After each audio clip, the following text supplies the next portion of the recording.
Many have questions about the Miami Heat's true intentions this year. Are they trying to win now, or more concerned with the bigger picture?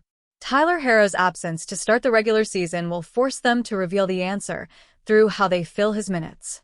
Miami's 25-year-old is not slated to return from left ankle surgery until sometime in late November. In his absence, the team will first and foremost turn to Davion Mitchell and Norman Powell. After that, though, the Heat have a sneakily critical decision. Do they lean into youthful projects like Pelle Larsson and rookie Kasparas Giannis, or do they give Terry Rozier a chance to rehabilitate his value? Scoffing at this notion is all too easy. Miami has desperately tried and failed to move Rozier entering training camp.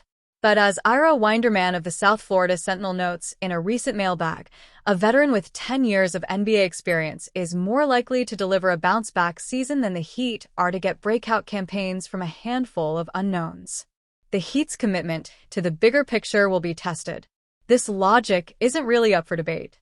Yes, Rozier has turned into a pumpkin since arriving in Miami. But flawed as that transaction was, there's a reason the team forked over a loosely protected first-round pick to get him. Head coach Erik Spoelstra will be tempted to give him an opportunity if the organizational mandate is to win games. Does that trump the potential long-term gain of getting Jamie Jaquez Jr. back on track, or fully exploring the possibilities with Pelle Larsson?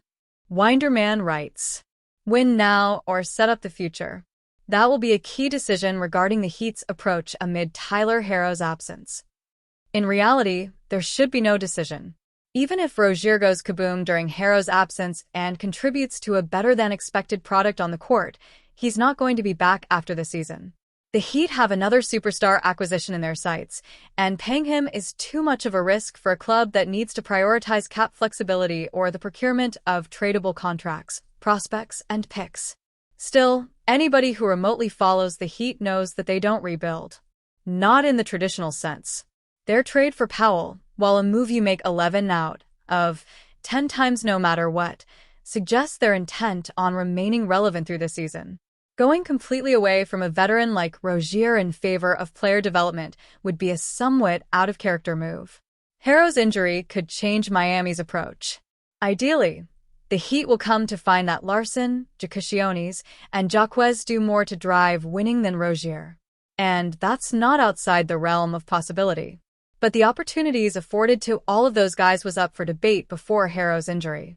If any of them don't receive ample court time prior to his return, it will say all we need to know about Miami's intended approach. Then again, the Herro injury itself could prompt the Heat to change course. They're not going to tank. But they may be more inclined to test out players who can provide degrees of extra ball handling in hopes of diminishing their total dependence on Herro. This mindset would bode well for Larsson and also Giannis. If Miami is more concerned with shooting, Rozier has the steadier track record. Regardless of the why, the Heat's rotation to start the year will be a window into their primary goals not just without Herro, but for the entire season. It sounds like the Miami Heat are planning to do something they have not done much of these past few years: play Nikola Jovic at center. The 22-year-old revealed as much during the team's media day, and he made it a point to add that he's not worried about having to shuffle between the 4 and 5 spots in Miami's frontcourt. This is a development many could see coming. One cursory look at the Heat's depth chart is all you need to understand that they do not plan to rely on a bunch of traditional size, in large part because they don't have traditional size. Kel'el Ware is the only player on the roster who stands taller than 6 feet 10 inches, and there's a chance he starts alongside Bam Adebayo. Miami does not have a true backup 5 on the roster if this turns out to be the case. Nikola Jovic and the Heat are entering uncharted territory.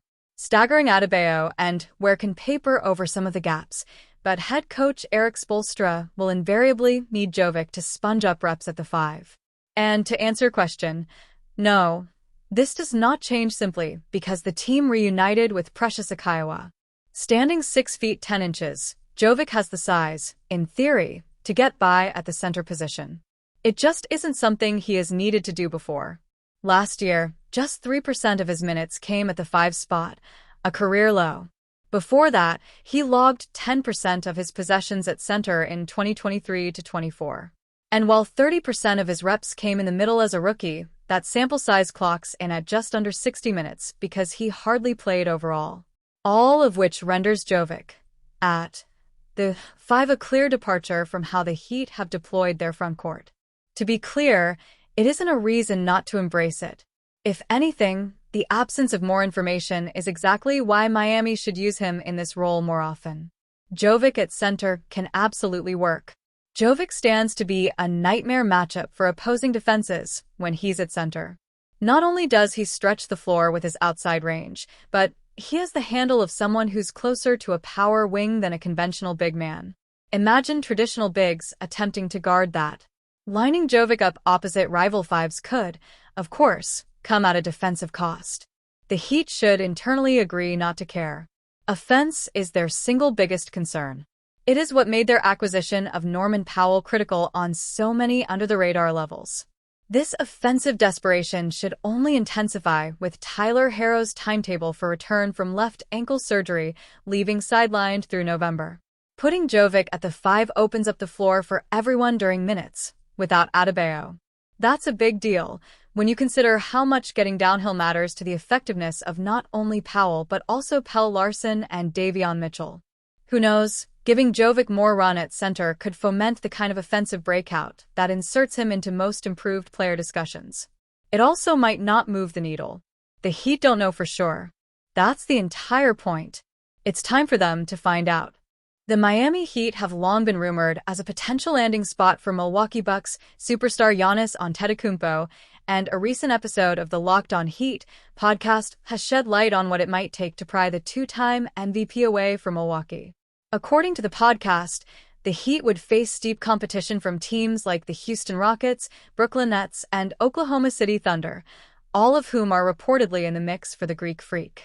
The hosts, Wes Goldberg and David Ramel, emphasize that Miami can't beat the best offers from these teams, suggesting the Heat would need to get creative to make a trade work. The podcast outlined a potential package that could tempt the Bucks and their front office. The centerpiece of the package would be Wiggins, Herro, Ware, and 3 firsts, Goldberg asserted without hesitation. Moreover, if Bam Adebayo were to be the centerpiece of the trade package, complexion would arise for the Heat's front office. To match the Bucks' expectations and make the financials work, the Heat would also need to include either Terry Rozier or Duncan Robinson, alongside Adebayo. You would have to include either the Wiggins, Rozier, or Duncan salary plus Bam, just to make the money work, Goldberg stated. This steep price reflects Antetokounmpo's status as a generational talent, averaging 30.4 points, 11.9 rebounds, and 6.5 assists in the 2024-2025 season, while leading the Bucks to a 48-34 record last year. In spite of the steep price, pairing Antetokounmpo with either Herro or Adebayo could create a championship-caliber duo capable of dominating the Eastern Conference. As trade rumors swirl, Heat fans are left wondering if Pat Riley can pull off another blockbuster move to bring the Antetokounmpo era to South Beach.